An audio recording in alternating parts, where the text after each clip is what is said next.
Welcome to New York's #2 sports show.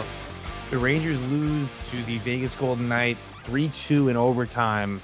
And while it's also getting 1 point, as was the case yesterday against Colorado Avalanche, the feeling is a lot different. And in a vacuum, look, Rangers really did a nice job against really high quality opponents, but this one stings. The Vegas Golden Knights tied the game with 52 seconds left in regulation, and then Jack Eichel gets the overtime winner with 8 seconds left in overtime. But what was tough about this, and I'm not one to complain about officiating, I try not to do that. And look, we'll talk about a lot of things the Rangers didn't do well in this game, and it was far from a perfect game from them.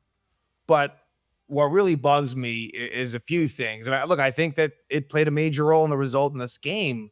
And while the Ranger third period was not the best one, it wasn't. I wouldn't necessarily say that they totally turtled in the third period, but I also, they weren't overly aggressive either. They weren't totally going for that third goal, but they called coincidental minors at 18:02 the third, so a little less than 2 minutes left in the third period on former Ranger Brett Howden, who is just so annoying. I mean, we'll talk about Howden a lot, unfortunately, in this game. It's just annoying. Brett Howden, who didn't do a whole lot as a Ranger, has really done a very, very nice job with Vegas. Who would have thought that when the Rangers traded Brett Howden to Vegas, that what is this now? His probably fifth season or so on the Vegas. I'm trying to think. Yeah, this is probably his fifth season. But he would still be on the Vegas Golden Knights. It's one of those things where, okay, like you traded to Vegas, you figure it'll bounce around a little bit. No, he has found a home there. But they called matching minors on Brett Howden and Will Borgen. I mean, these are things that, don't get called often. And when they do, not in this part of the game. So what ends up happening is it's a 5-on-4 in essence, because you knew Vegas was going to pull the goalie. They did. A 5-on-4 is way different than a 6-on-5. Plus, you lose Will Borgen. And who knows? If Will Borgen was on instead of, let's say, Braden Schneider, that's maybe a little bit of a reach, but still, Borgen would have definitely been a guy in the last 2 minutes that would have been out there protecting that lead. So that stings, among other things. The Rangers didn't get one power play this game. There was a blatant tripping in overtime after all that had happened, after all the unrest and all the, consternation, if you will. And, Sullivan was really pissed off. You had a pretty easy call that I was stunned that they didn't call, that Robertson was taken down. And, so yeah. But yeah, for me, it was really the penalties that they called to Howden and Borgen with 2 minutes left in the third period that just it's just uncalled for. And I feel like for the most part, the rest were staying out of that game. I mean, at that point, there had only been one power play handed out to Vegas on a Panarin high sticking penalty at the end of the second period. I'm not even going to get into that one. Like, it's just, Rangers killed it off, whatever.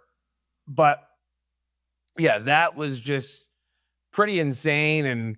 And then even the last faceoff, which, Zibanejad loses it clean to Howden, and it's a set play by Vegas where they score. Well, we'll talk about that when we get to that play. But my point there is, like, it took forever. Like, the Rangers actually technically won the draw, but they had to redo the drop of the puck. So yeah, it leaves you with a sour taste. At the end of the day, it is a valuable point, but every point is valuable. So you get the one, but you don't get the second one.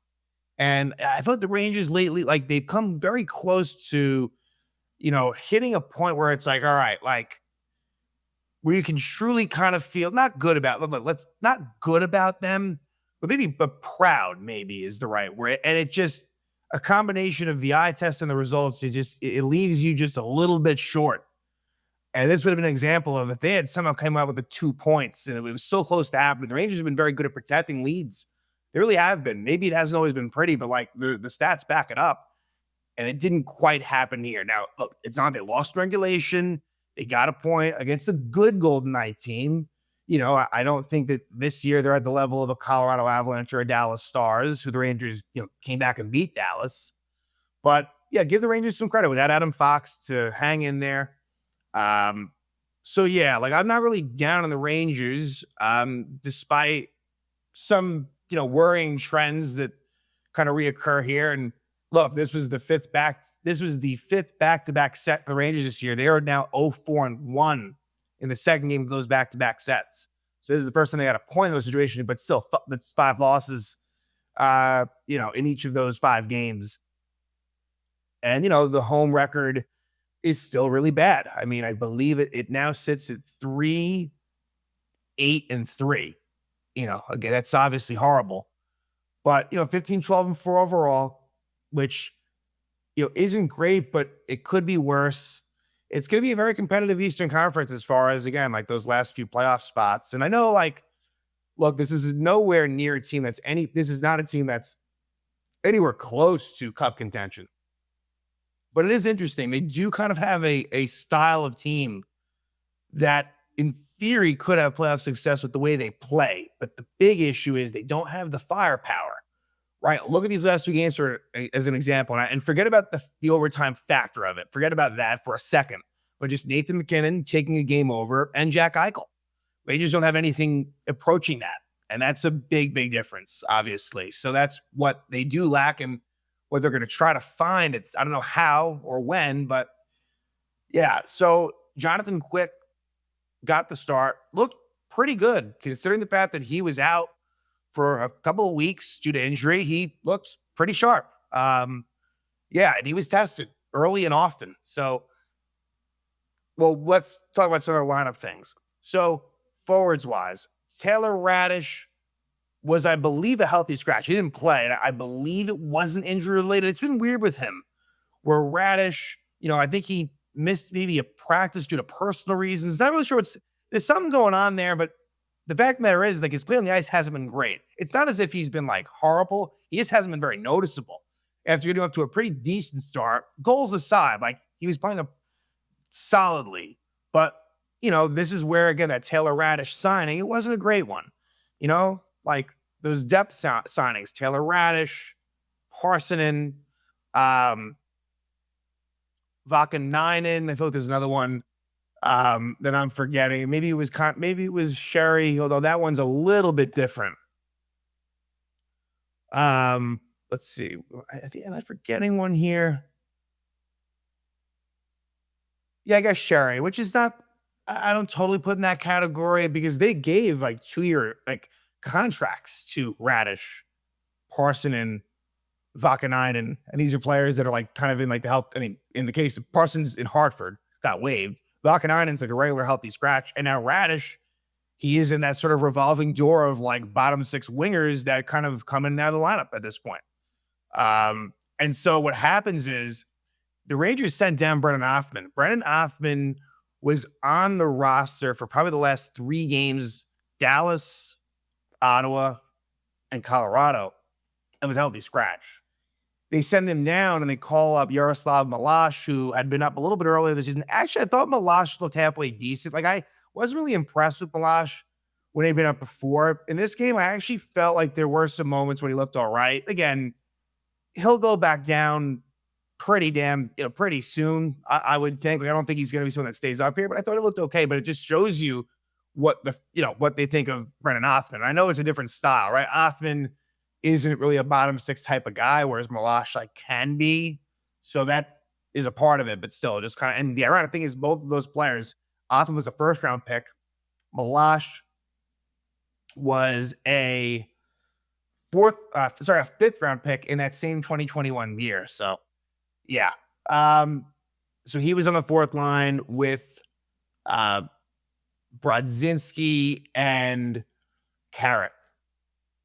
And so, yeah, other than that, lineup was the same. No power play discussion is to be had here as far as the 5 forwards are, as there was in the power play. So, yeah, no talking points there, but a really, really bad start for the Rangers. And we've seen that. And I think a lot of the cases it has been in some of these second of the back-to-backs. And, sometimes the starts are good, but a lot of times they're really bad. And here, 36 seconds in, it's former Ranger Brett Howden scoring his 5th goal of the season, assisted by Marner and Stone. And a rare mistake by Vladislav Gavrikov. He turns the puck over to Marner. Not to Marner, to Stone. Marner was pressuring him. It becomes a little bit of a 2-on-1 in front. And, Schneider is unable to do much. And Howden scores past Quick. So obviously a bad start. And the first period, it didn't get much better. Like it was a pretty horrific first.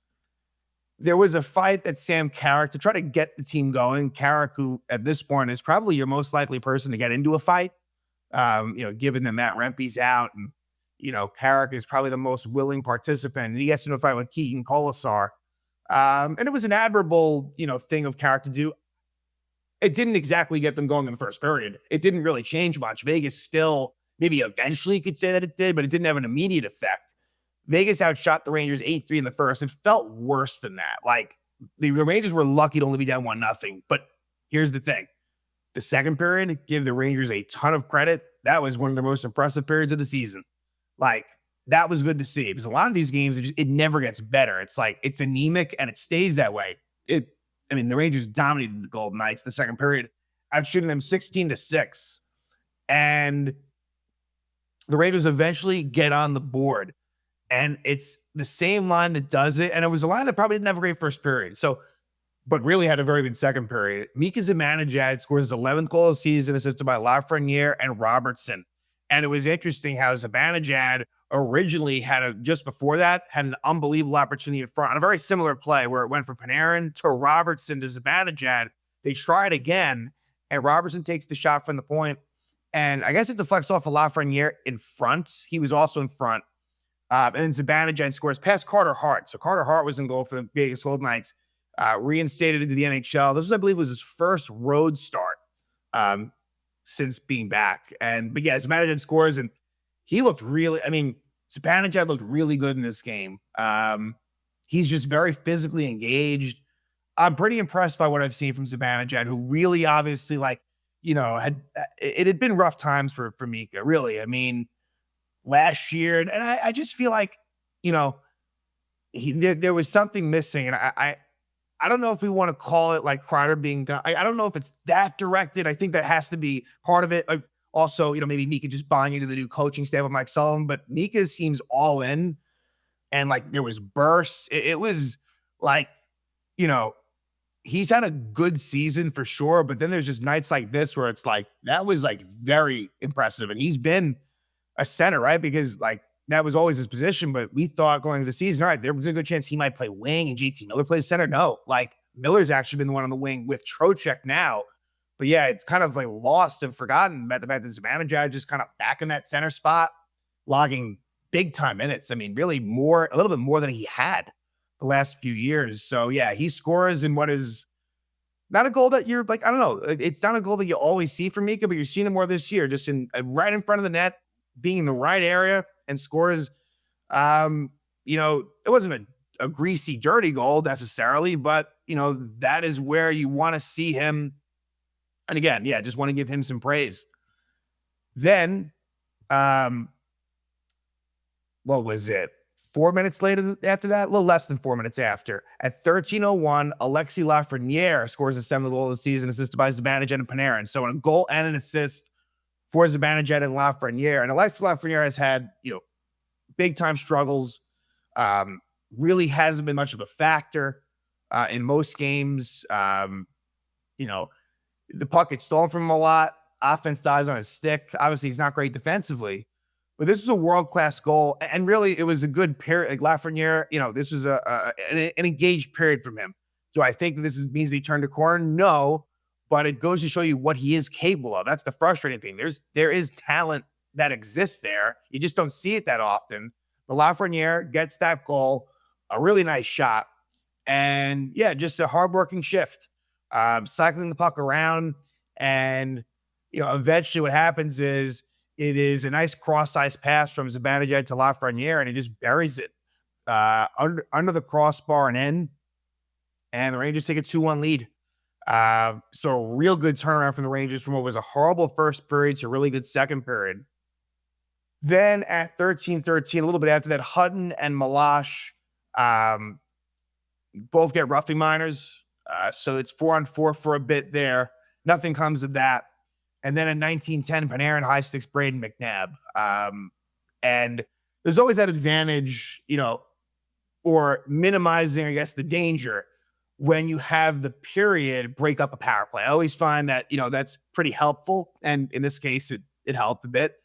Vegas had their chances, but the Rangers keep them off the board. The Rangers have a 2-1 lead, and they're in the third period. And look, the Golden Knights did outshoot the Rangers 13-3 in the third. So I don't want to make it seem like the Rangers had this stellar, amazing third period. It wasn't the case.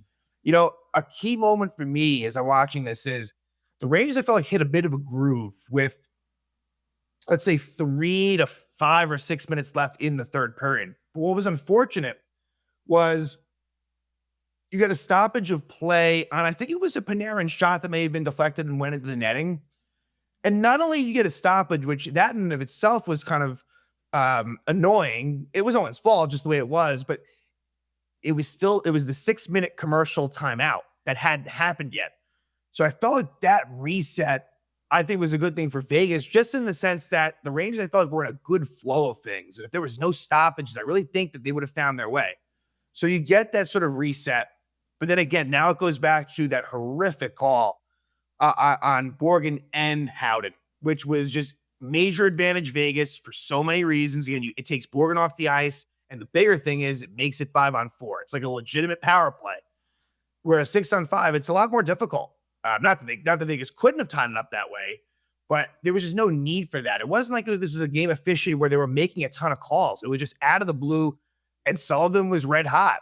And did that in some way. I mean, look, I don't blame him at all, and I think it'd be ridiculous for me. I'm going to say it, but I don't believe it. Like, could him have just being so frustrated, could that have necessarily bled into sort of the Rangers' play on the ice? I don't think so.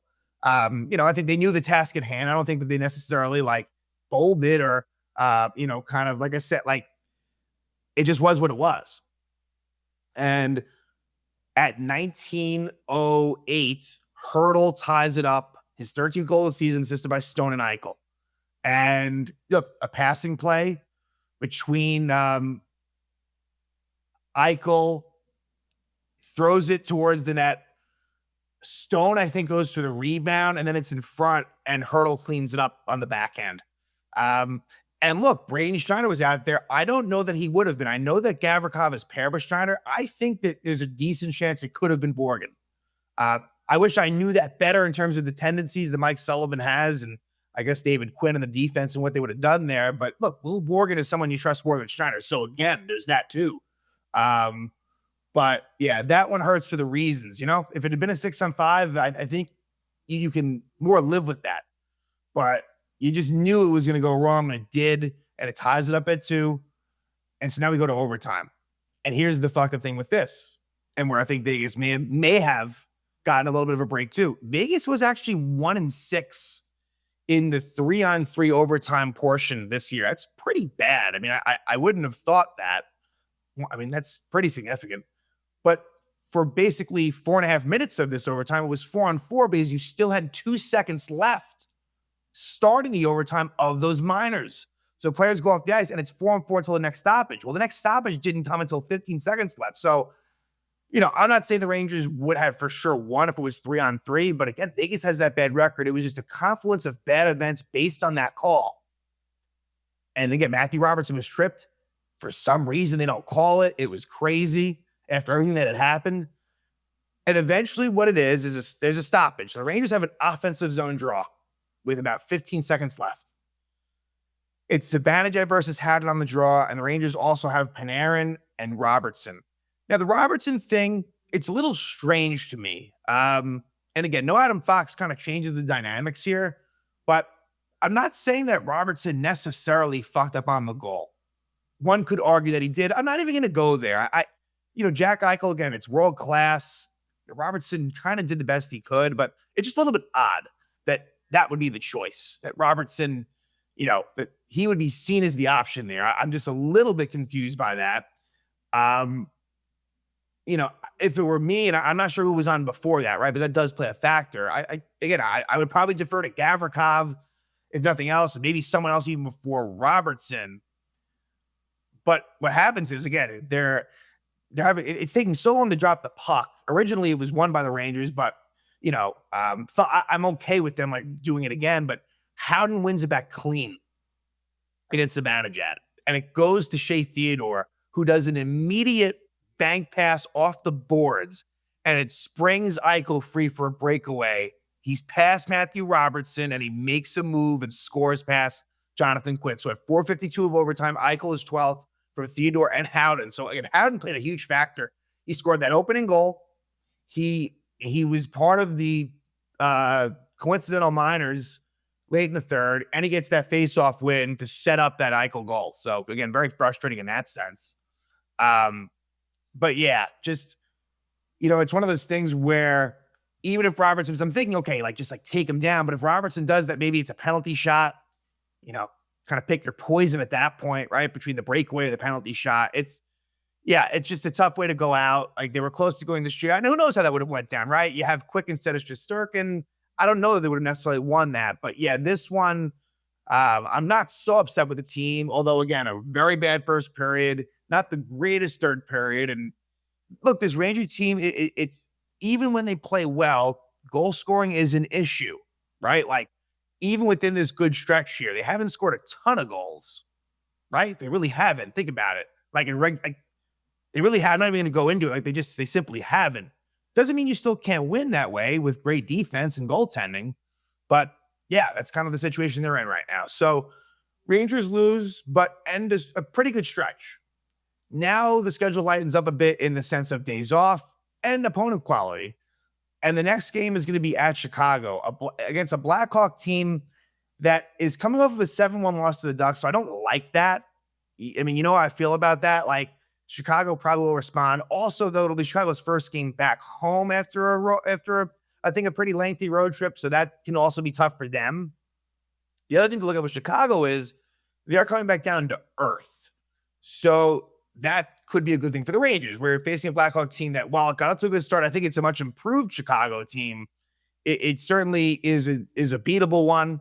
And as much as the Rangers have played well against the good opponents, I still am not 100% positive that, okay, well, now the Rangers' schedule lightens up. It means they're going to win. I don't know that.